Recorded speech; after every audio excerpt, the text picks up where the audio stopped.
It wasn't the blood. It wasn't the wars. It wasn't the politics. It was the smell.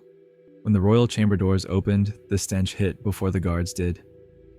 Sharp, rotting, alive. The courtiers stopped breathing through their noses months ago. Now they tried not to breathe at all. Behind the velvet curtains, behind the golden symbols of power, the king was decomposing. And he wasn't dead. If you think you've heard dark royal stories before, think again. This isn't madness or murder. This is the true tale of a king who, in full view of his court and his enemies, rotted alive. And if you're still watching, hit like and subscribe, because this is a history lesson they'd never teach in a classroom. He once commanded a throne without fear. He had stood above rivals, crushed insurrections, ruled with cold calculation. His word was law, and his presence undeniable. But then something shifted. Subtle at first. A missed appearance, a closed door. A day without an audience. People whispered that he was unwell, fatigued perhaps, but the truth seeped out through cloth and silence. It started with a scent, sour, unnatural. No one dared name it. The royal physician spoke in guarded Latin. The priests crossed themselves more than usual. But when his right-hand servant fainted while changing his linens, the veil began to fall. The king had lesions. His flesh in places darkened and broke open. Not in the way of wounds, but as if the body was losing the will to hold together. His breath carried an edge of decay. His robes began to stain from within. Flies appeared, indoors, in winter. But no one dared speak it aloud, because it was the king. And kings do not rot. Kings do not bleed. Kings do not stink, so they blamed the food, the weather, the pressure of ruling. He denied everything, refused treatments, refused rest, claimed it was nonsense. Whispers of divine punishment or a curse were met with threats of exile. Physicians were dismissed, priests reassigned. The inner circle tightened, doors locked, but the disease didn't care. It moved, from the skin to the gut, from the gut to the mouth. His voice changed, hoarse, gurgling. He stopped appearing in public altogether. Rumors outpaced orders, and the rot intensified. Walls were scrubbed. Incense burned in corners of the palace. Servants wore cloth over their faces. No one stayed long in the royal quarters. Few dared to enter at all. Yet behind the silence, behind the velvet and the power, a king sat alone, rotting, aware, and still very much alive. He hadn't always been feared for the wrong reasons. Years before the smell, the silences, and the locked doors, he had been a monarch whose name carried weight far beyond his borders. Tall, sharp-eyed, unpredictable. His court spoke of him in careful tones, never sure whether to flatter or to flinch. He wasn't cruel in the way petty kings were. His cruelty had calculation. His kindness always came with a second meaning. He ascended the throne in a time of fractures, rival families, shifting loyalties, threats from within and without. Yet he did not flinch. He made brutal examples of would-be traitors, tightened the court with coin and cold stares, and built a reputation for strength, not charisma. He was not loved, but he was obeyed. Whispers among the palace staff spoke of his impossible stamina, sleepless nights, days spent in armor, counsels that stretched into the dark. Some called him tireless. Others called him touched by something darker. He kept no fool, no mistress, no visible weakness. Yet he had one obsession: control. Of the court, the records, the narrative. Nothing in his kingdom moved without him knowing. Ambassadors were watched, letters intercepted. Nobles who grew too popular disappeared for reassignment. His paranoia was not loud, it was systemic, precise. The chroniclers he employed were instructed in careful phrasing. Never sickness, always weariness. Never rage, always passion. He understood that the pen writes legacy. and he meant to script his own before death ever came near. But for all his control, he couldn't manage his own body. The first public hints were easy to miss. Missed hunts, slurred words, a hand that trembled after wine. He stopped riding out for inspections. The military parade still rolled forward, but now he watched from a window, always behind glass. The court noticed. It always notices, but it said nothing. Nobles are trained to pretend, until the feast. One autumn, as harvest ended, the king appeared in public for a banquet, his first in months. The hall was blazing with torchlight, filled with the smell of meat and sweet wine. And then he entered. Thinner, paler, his once polished armor now hidden beneath thick, high-collared robes. The scent came first. Subtle, sour, then stronger. He smiled, but his lips were cracked. He spoke, but his voice rasped, and when he raised a goblet to toast the kingdom, a servant behind him fainted. Not from heat, from what they had seen beneath the robes, a glimpse, a flash of dark and bleeding skin, wrapped in cloth and shame. The feast continued, but not really. No one touched the food. The music stumbled, and the king, still pretending nothing was wrong, sat at the center of it all, rotting from the inside out and pretending it was just another night. That was the moment the court began to split, not into factions of politics, but into those who could still bear to look at him, and those who couldn't. The smell grew stronger. It wasn't constant.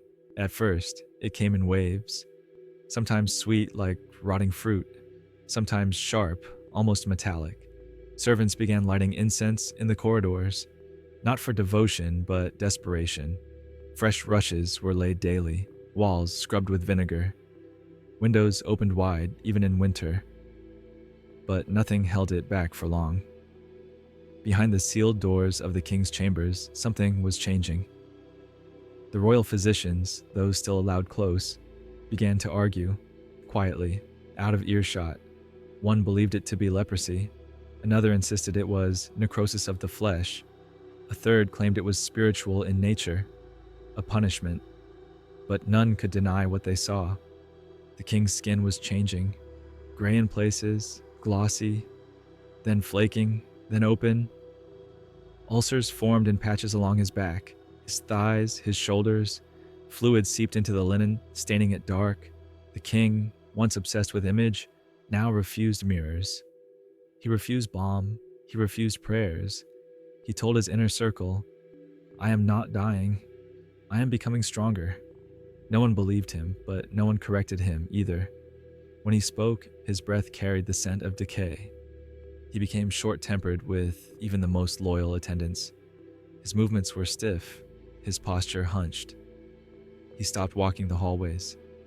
His voice dropped to a hoarse whisper. He issued decrees from behind a curtain. But the real shift wasn't physical, it was psychological. Those who once worshipped his dominance began to fear his presence. Not politically, physically. They avoided eye contact, bowed faster, spoke shorter. A few long-serving knights petitioned for reassignment to distant provinces. Clerics came, then left quickly. Some wept as they exited his chambers, their faces pale with dread. And still the king denied it all. He wrote letters in his own hand, shaky but defiant. He stamped decrees in red wax. "Let it be known," he declared, "that rumors of illness are to be punished as treason." That proclamation made it worse, because if it had to be outlawed, it had to be true. The rot was no longer just a condition, it was a presence. Dogs refused to go near his door. One, belonging to a favored servant, howled and clawed at the stone floor before being removed. And yet, no one could name it. No one could say it aloud, because to admit it would be to destroy the illusion that kings are chosen by God, that flesh does not rebel against divine right. But rebellion had already begun, not in the court, not in the people, in the body, and it was winning. By the time the fourth month passed, the whispers turned to prayers and then to silence. No one could approach the king without permission. Not physicians, not family, not clergy. Only 2 servants remained in his private retinue, both paid handsomely, both too frightened to speak even behind closed doors. What they witnessed in those rooms would never fully reach the outside world, but fragments always leak. One spoke of sheets that had to be burned, not washed.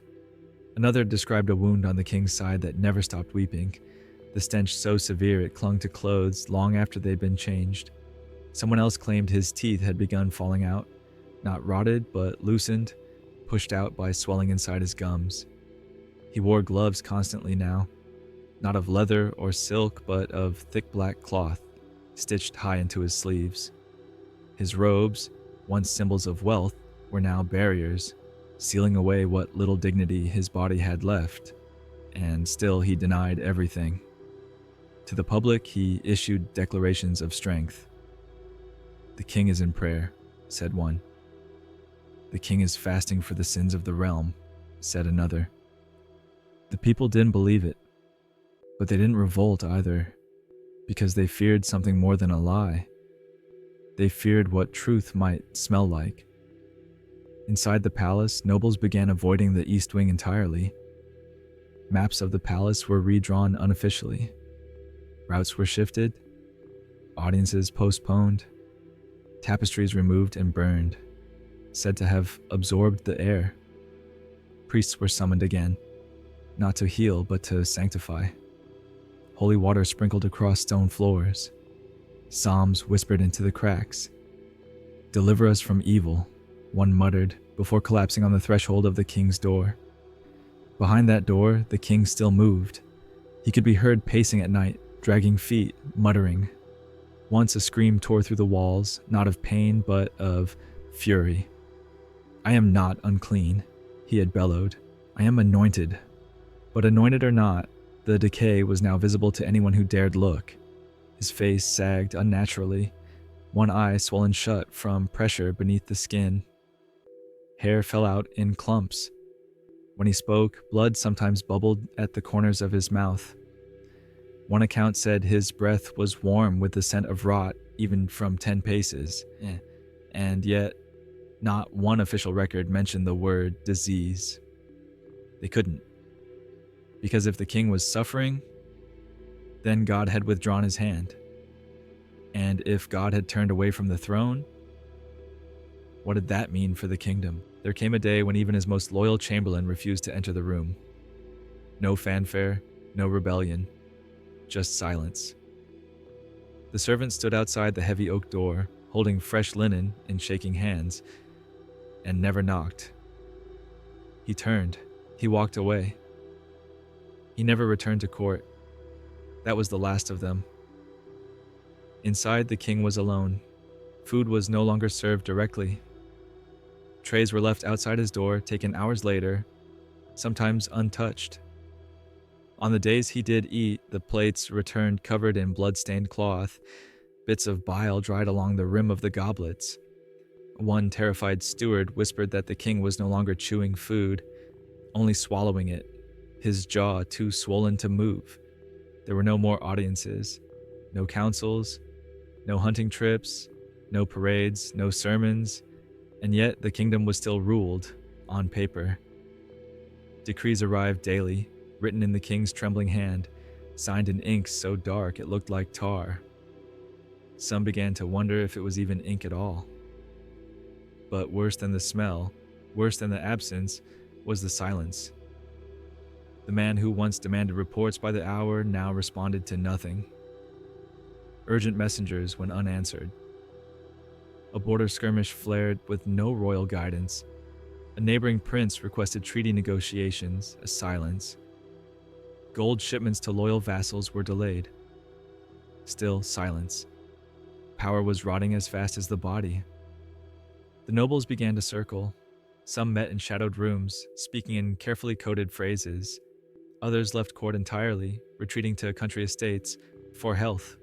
Two made open contact with foreign houses, suggesting alternate lines of succession. Inside the court, the younger advisors grew bolder. They spoke more often, they raised eyebrows, they mentioned continuity and stability in ways that didn't require the word abdication but smelled like it. One even asked, behind closed doors, what if the king is already dead? But he wasn't.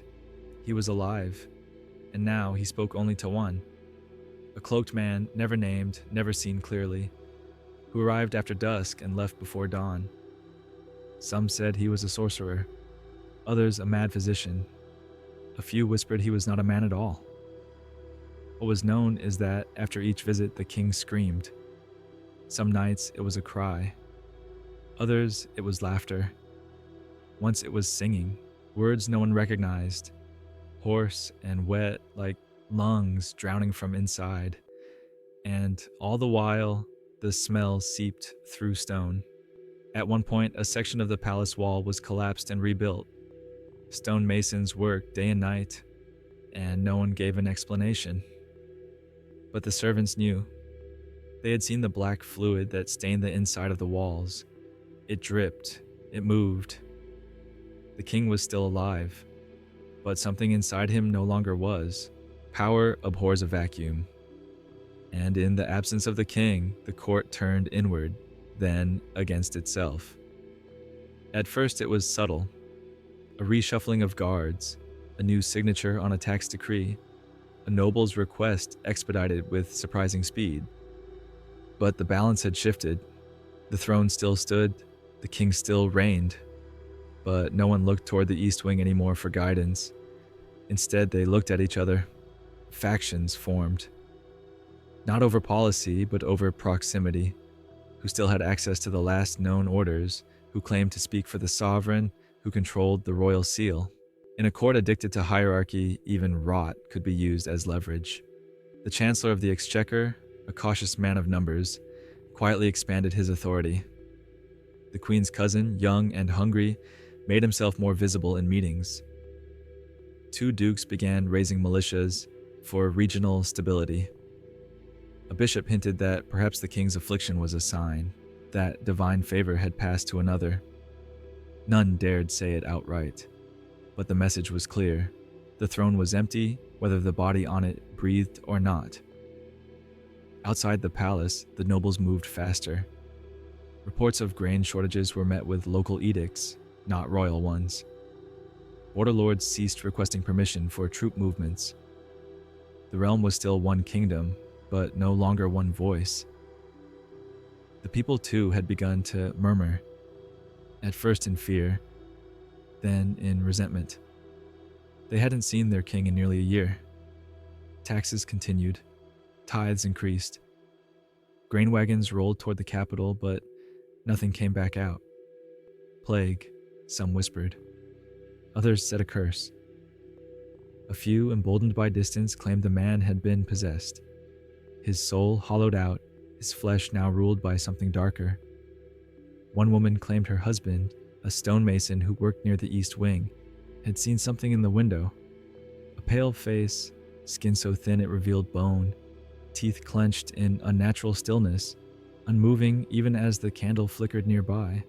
She was arrested the next day, the charge undermining the image of the crown. Inside the palace, the tension thickened. One night, a minor noble left a note on the High Chamberlain's desk. If the king does not rule, who does? And if no one does, how long do we wait to stop pretending? The Chamberlain had it burned. Then he packed his belongings. By the end of the week, 6 high officials had quietly left the capital. And in the center of it all, behind thick walls, sealed doors, and scorched stone, the king sat alone, the rot not only in his skin, but in the kingdom itself. He hadn't spoken in days. His mouth swollen, tongue darkened, his skin barely holding shape.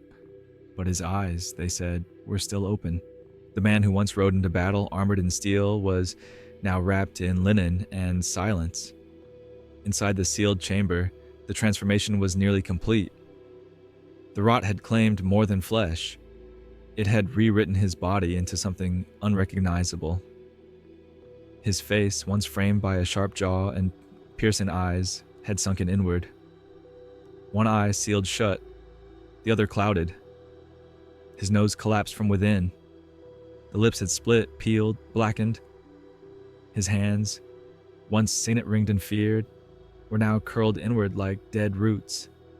The nails lifted from the skin by pressure beneath. The robes clung to him not as clothing, but as a shroud, stuck to wet patches of decaying skin. When he moved, if he moved, it was with the slow awkwardness of something learning again how joints are meant to function. The rot made sound now. Wet shifts, muffled tearing, low gurgles that didn't match speech. And still, he breathed. Those few who had glimpsed him by accident could not unsee it. One servant, tasked with replacing incense in the outer chamber, caught a glimpse through the door before it slammed shut. He did not return the next day, or the next. He was found hanging in the garden tower. No note, only the word "alive" carved into the floor beneath his feet. The queen refused to see him. She hadn't spoken his name in months. When asked by visiting nobles about the king's health, she smiled tightly and said, "His grace is in reflection." But the people no longer believed that reflection lasted a year. They whispered that the king had died long ago, and what remained was being preserved by unnatural means. Some said he had been embalmed alive. Others spoke of ancient rituals to trap a soul inside a dying vessel. So long as breath remained, the kingdom could not fall into civil war. What was certain? He was no longer a man. Because one night, during a storm that shattered 2 windows in the West Tower, a priest was summoned. Not to pray, not to comfort, to perform last rites, but he returned pale and trembling, speaking in fragmented Latin, refusing to repeat what he saw. He said only one word over and over until his voice cracked. "Still, still." The priest fled the next morning. His post was never reassigned. And from that point forward, no one attempted entry. Not even the cloaked figure. The chamber was sealed fully, wax over the locks, boards over the windows, no more food left outside, no more servants, no more prayers. Just a door, and behind it the sound of something shifting, softly, inside itself. The court agreed silently to stop asking questions. The kingdom carried on, pretending. But under stone and cloth and skin, something that had once been king still clung to life. Not for glory, not for power, but out of something far darker. They say a king dies twice. Once when the body stops, once when the world accepts it. For this king, the first was long overdue. The second had already begun. When the chamber finally fell silent, truly silent, no breathing, no movement, no wet shifting behind the walls, no proclamation was issued, no bell tolled, no mourning clothes were distributed to the court. There was no body to display, no coffin, no procession, only an absence. And still they did not say the word death. Instead, the queen convened a closed council. The seal of state was transferred quietly. Letters were sent with new signatures. Coins began to be minted with a different face, and behind all of it, the chamber remained sealed for weeks. Then came the night. A group of 6 guards, 2 physicians, and a cleric were ordered to open the door. They did not argue, but they did not return. What followed remains one of the most carefully suppressed episodes in royal history. The entire East Wing was evacuated and blocked. Lime was poured across the floor. Torches were burned for days. The walls were scraped. The stone beneath the throne was cracked and replaced. One chronicler wrote in a hidden margin, "What they found was not death. It was the memory of pain left too long in flesh. There was no autopsy, no embalming, only destruction. No relics were saved, no royal tomb engraved, no prayer inscribed. What remained was disposed of in a process described only once, in a letter never sent, found years later, stained with what might have been ash. He had fused to the linens, his chest open but empty, not torn, dissolved, teeth in the sheets. The smell made the youngest guard bleed from his nose and faint. The others burned the frame, not in fear, in instinct. After that, nothing was spoken of again. The chamber was walled up, not locked, erased, as if it had never existed. To the people, a vague statement was issued. The king has passed in contemplation. May his peace reflect upon the land. No date, no cause, no remains. Within a month, the court had shifted fully to new rule. The queen retreated to prayer. The nobles moved fast to secure the line of succession. But the memory of that sealed door, what lay behind it, and how long it took to stop breathing, did not fade. The palace never rebuilt that wing. And in the dead heat of certain nights, long after the new king had been crowned, guards reported a smell, faint, sour, ancient, drifting through cracks in the stone that no longer had a room behind them. The kingdom did not fall apart overnight, but something inside it shifted, something slow, quiet, and permanent. The people did not riot, the roads did not fill with rebels, yet every village, every monastery, every corner of the land seemed to know their king had not died well. The official narrative was thin, almost insulting in its brevity. His Majesty, having withdrawn into reflection and prayer, has passed in sanctified solitude.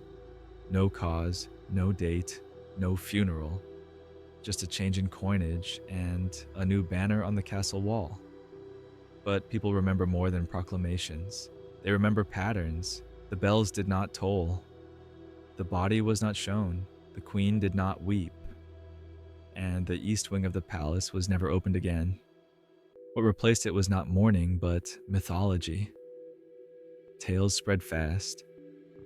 Each teller added something new. That the king had been punished by God for his cruelty. That he had been cursed by a dying enemy. That he had studied forbidden texts, and his soul tried to escape his body too early. That he had eaten something he should not have, and it had eaten back. Monks recorded dreams of a rotting figure in a crown appearing at the foot of their beds. Farmers swore their wells had gone sour after a courier passed through bearing the smell. Children began playing a new game, the king behind the door. No one ever volunteered to be the king. Even in court, his name became a kind of silence. Chroniclers hesitated. Portraits were quietly removed. Those who had served him longest left their positions, took religious vows, or drank themselves into numbness. One noblewoman claimed, "He still rules, just not here." And yet, even those who feared him began using his story. As a warning, new kings referenced the forgotten illness. Generals reminded their troops that pride leads to a long rot. Priests pointed to the sealed east wing as proof that sin leaves stains no candle can erase. In time, history was rewritten. His reign described as distant, troubled. The illness left ambiguous, the records edited, pages missing, but you can't edit smell. You can't remove the way stone holds memory.